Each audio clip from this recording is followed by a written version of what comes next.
अस्सलाम वालेकुम दोस्तों, क्या हाल है आप सबका। उम्मीद है कि आप सब खैरियत से होंगे। मैं भी अल्हम्दुलिल्लाह बिल्कुल ठीक हूँ। और आज एक नए दिन का आगाज़ है, एक नई सुबह, बड़ी चमकीली और ताज़ा सुबह है आज की। और सुबह का आगाज़ तो आपको पता है कि नाश्ते के साथ ही होता है। और बच्चों की तो सबकी अपनी अपनी डिफरेंट चॉइसेस हैं। किसी को ब्रेड और चॉकलेट स्प्रेड पसंद है, किसी को ब्रेड और बटर पसंद है। लेकिन मैं और मेरे हस्बैंड जो हैं वो हम लोग एग्स का ही नाश्ता करते हैं, चाहे ऑमलेट हो चाहे स्क्रैम्बल्ड एग्स हों, बहुत सारी वेजिटेबल्स डालकर। क्योंकि ब्रेड का हम इस्तेमाल नहीं करते, क्योंकि कुछ अर्सा पहले ही मुझे जो है वो डायबिटीज़ डायग्नोज़ हुई है। तो मैं ज़रा हेल्दी लाइफस्टाइल से ही उसको कंट्रोल करने की कोशिश कर रही हूँ। वो मैं आने वाले व्लॉग्स में बताऊँगी कि कैसे मैं अपनी डायबिटीज़ को और अपने वेट को कंट्रोल में कर रही हूँ अपनी डाइट के थ्रू। तो हम नाश्ते में ये कुछ एग्स ले लेते हैं, और साथ कुछ नट्स होते हैं जिसमें स्पेशली बादाम होते हैं और अखरोट होते हैं, मतलब आलमंड्स और वॉलनट्स होते हैं। और बाकी आजकल बच्चे घर पे हैं तो कोई उनको एक्टिविटी नहीं मिल रही होती, तो बेटियों को मैंने कुछ कलर पेपर्स लेके दिए थे और कुछ ऑनलाइन मार्कर्स मंगवाए थे। तो उन्होंने मुझे ये सरप्राइज़ पेपर बुके बना के दिया है, जो कि बहुत ही खूबसूरत है और काफ़ी मेहनत की है उन्होंने इस पे। तो ये एक आजकल बच्चों के पास बहुत सारी ऑप्शंस हैं कि वो सोशल मीडिया से या टिकटॉक से, यूट्यूब से कोई ना कोई मोटिवेशन हासिल करते हैं, कोई आइडिया ले लेते हैं और फिर कोई अपनी क्रिएटिविटी सामने लेके आते हैं, जो कि बहुत अच्छा है कि वो अपना टाइम वेस्ट करने की बजाय कुछ पॉजिटिव करते हैं। तो ये एक पॉजिटिव चीज़ है बच्चों के अंदर। बाकी तो ये हो गई सारी घर की बातें, रूटीन के बच्चों की बातें। तो अब आते हैं उस बात की तरफ जिसके लिए मैंने आपसे कहा था कि मैं आपसे कुछ ना कुछ शेयर करूँगी। तो आज मैं आपसे ये अपना एक्सपीरियंस भी शेयर करूँगी और अपनी नॉलेज भी थोड़ी बहुत जो मुझे है वो शेयर करूँगी कि आप अगर मूव होना चाह रहे हैं यूके, मूव होना चाह रहे हैं किसी भी दूसरे कंट्री से, तो आपको क्या चीज़ें आपको अपने ज़हन में रखनी चाहिए, अपने माइंड में क्या चीज़ें रखनी चाहिए, क्या तैयारी करनी चाहिए, और अगर आप यहाँ पहुँचते हैं तो आपको क्या एक्सपेक्ट करना चाहिए, आपको किस वीज़ा के थ्रू आना चाहिए और क्या होना चाहिए। तो सबसे पहले तो ये कि बहुत सारे लोग स्टूडेंट वीज़ा पे आए हैं, जो कि लोगों को आसान लगता है एक तरह से। और पिछले कुछ अरसे से आप इस पे डिपेंडेंट्स भी लेके आ सकते हैं, और पहले तो आपको अपनी डिग्री कंप्लीट करने का टाइम मिलता है और लेटर ऑन आपको पीएसडब्ल्यू मिल जाता है, जिसके अंदर आपको एटलीस्ट 2 साल जॉब करने की होते हैं, जो आपके रेगुलर मैक्सिमम आवर्स होते हैं। इसके अलावा ये कि आप अपने लिए कोई स्पॉन्सर भी ढूंढ सकते हैं जो आपको फ्यूचर में सीओएस इशू कर सके और आप यहाँ पे ही जॉब कर सकें और फैमिली को भी यहाँ सेटल कर सकें।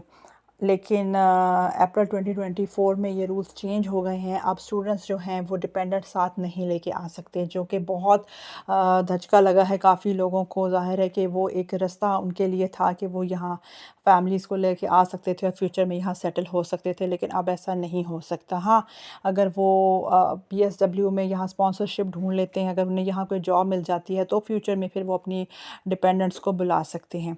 दूसरा, केयर वीज़ा पे बहुत लोग आए हैं, पाकिस्तान से, इंडिया से, दुनिया भर से ही आए हैं। कुछ लोग जेन्युइनली भी आए हैं, जॉब्स पे आए हैं, उनके लिए तो कोई प्रॉब्लम नहीं है, वो भी अपनी फैमिली को पहले लेके आते रहे हैं। लेकिन अब अप्रैल के बाद वो भी अपने डिपेंडेंट्स को साथ नहीं लेके आ सकते। और उसमें बहुत स्कैम भी लोगों के साथ, केयर वर्कर के नाम पर तो बहुत स्कैम हुआ है कि बहुत सारे एजेंट्स ने, कंपनीज़ ने बोगस वीज़ा इशू किए हैं, लोगों को यहाँ बुला लिया और यहाँ पे आगे उन्हें काम नहीं मिला, या काम मिला है तो उन्हें प्रॉपर आवर्स नहीं मिले, इतनी सैलरी उन्हें नहीं मिली कि वो अपना या अपनी फैमिली का गुजारा कर सकें। तो बहुत बुरे हालों में यहाँ लोगों को देखा गया है। इसलिए गवर्नमेंट ने भी इसके बारे में एक्शन लिया है और अब डिपेंडेंट्स जो हैं वो केयर वीज़ा पे नहीं आ सकते। तो अब सिर्फ एक ही रूट ऐसा रह गया है जिसमें आप डिपेंडेंट्स को अपने साथ लेके आ सकते हैं, और वो है skilled worker visa. Skilled worker visa भी आपको जेन्युइनली अगर किसी कंपनी का मिलता है, आपको जॉब ऑफ़र होती है और वो जॉब यहाँ पे मौजूद भी है, फिर तो आपके लिए कोई परेशानी नहीं है कि आप यहाँ पे चाहे पहले ख़ुद आ जाएं, जॉइनिंग दे दें और फिर लेटर ऑन फैमिली को बुला लें। लेकिन ये कि आप आहिस्ता आहिस्ता चीज़ों को अपने लिए सॉर्ट आउट कर सकते हैं।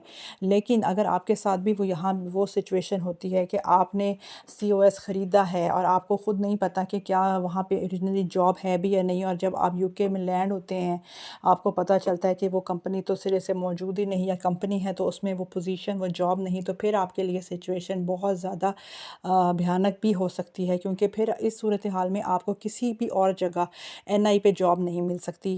इस पे एनआई पे जॉब ना मिलने का मतलब ये है कि आपको जो सैलरी गवर्नमेंट की तय है की तरफ से जो है 11.50 یا 12 پاؤنڈ پر آور، ڈفرینٹ جابس کا ڈفرینٹ ہے، تو وہ آپ کو نہیں ملے گی۔ اب آپ کو چوری چھپے ہی کیش ان ہینڈ کہیں جاب کرنی پڑے گی، جس کا نقصان یہ ہے کہ آپ کو وہ 5 6، اور اگر کوئی آپ کی خوش قسمتی ہے تو شاید کوئی آپ کو 7 یا 8 پاؤنڈ پر آور پہ آپ کو وہ مل جائے۔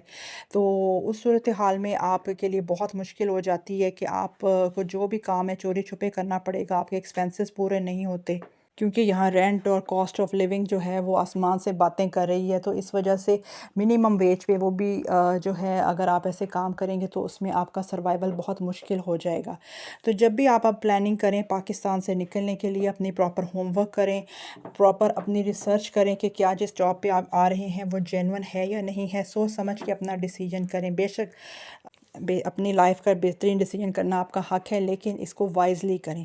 امید ہے کہ آج کی باتیں آپ کو کچھ ہیلپ فل لگی ہوں گی۔ اگر ایسا ہو تو میری ویڈیو کو لائک کریں اور میرے چینل کو سبسکرائب کریں، اور آپ کے مائنڈ میں کوئی بھی سوال ہے تو مجھ سے پوچھیں، میں اس کے جواب دینے کی کوشش کروں گی۔